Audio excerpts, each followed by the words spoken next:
Chambers of commerce புதிய நிர்வாகிகள் பதவியேற்றனர். நகரில் தெருநாய்கள் கடித்து பொதுமக்கள் அதிகளவில் பாதிக்கப்படுவதை தடுக்கும் வகையில் அதிகரித்து வரும் நாய்களின் இனப்பெருக்கத்தை கட்டுப்படுத்த நகராட்சி நிர்வாகம் நடவடிக்கை எடுக்க வலியுறுத்தி தீர்மானம் நிறைவேற்றப்பட்டது. மயிலாடுதுறை நகரில் முக்கிய வர்த்தக சங்கமாக செயல்படும் சேம்பர் ஆஃப் காமர்ஸ் சங்கத்தில் 2 ஆண்டுகளுக்கு ஒருமுறை புதிய நிர்வாகிகள் தேர்வு செய்யப்படுவர். அந்த வகையில் மயிலாடுதுறை சேம்பர்ஸ் ஆஃப் காமர்ஸின் பொதுக்குழு கூட்டம் மற்றும் புதிய நிர்வாகிகள் பதவியேற்பு விழா நடைபெற்றது. இதில் புதிய தலைவராக முகமது ரியாஜ், செயலாளராக செந்தில், பொருளாளராக ரமேஷ் தேர்வு செய்யப்பட்டனர். இக்கூட்டத்தில் நகரில் தெருநாய்கள் கடித்து பொதுமக்கள் அதிகளவில் பாதிக்கப்படுவதை தடுக்க அதிகரித்து வரும் நாய்களின் இனப்பெருக்கத்தை கட்டுப்படுத்த நகராட்சி நிர்வாகம் நடவடிக்கை எடுக்க வேண்டும். மயிலாடுதுறையில் புறவள்ளி சாலை அமைக்கும் பணியை உடன் தொடங்க வேண்டும். புதிய பேருந்து நிலைய கட்டுமான பணிகளை விரைந்து முடித்து மக்கள் பயன்பாட்டிற்கு திறந்துவிட வேண்டும் என பல்வேறு தீர்மானங்கள் நிறைவேற்றப்பட்டன. பதவியேற்றுள்ளார்கள். இன்றைய பொதுக்குழுவில் முக்கியமாக ஒரு 7 தீர்மானங்கள் நிறைவேற்றப்பட்டிருக்கிறது.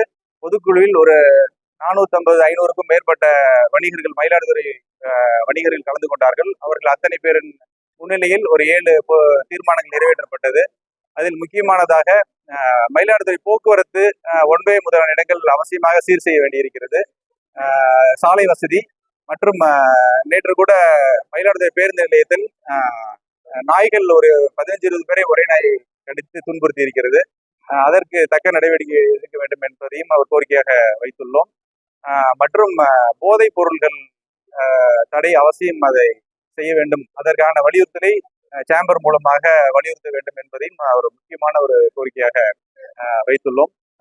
மேலும் நம்ம கும்பகோணம் மேம்பாலம் பலமுறை சீர் செய்தாலும் அது ஏதாவது ஒரு இடையூறு வந்து கொண்டே இருக்கிறது. அதை தக்கபடி முறையான ஒரு சீர் செய்ய வேண்டும்.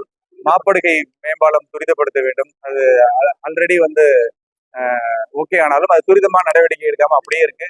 அப்புறம் ரிங் ரோடு, பேருந்து நிலையம் ஆகிய 7 முக்கியமான கோரிக்கைகளை முன்வைத்துள்ளோம்.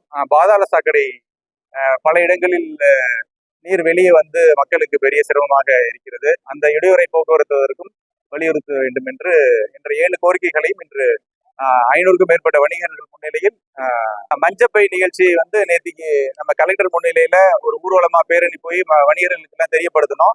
நாங்கள் வணிகர்கள் அனைவரும் சேர்ந்து நோட்டீஸ் முதலானவைகளை அனைத்து கடைகளுக்கும் இஷ்யூ செய்து வணிகர்கள் மத்தியில் அந்த பாலித்தீனை ஒழிக்க எங்கள் அணி அதற்கு பெரிய முயற்சி செய்யும்.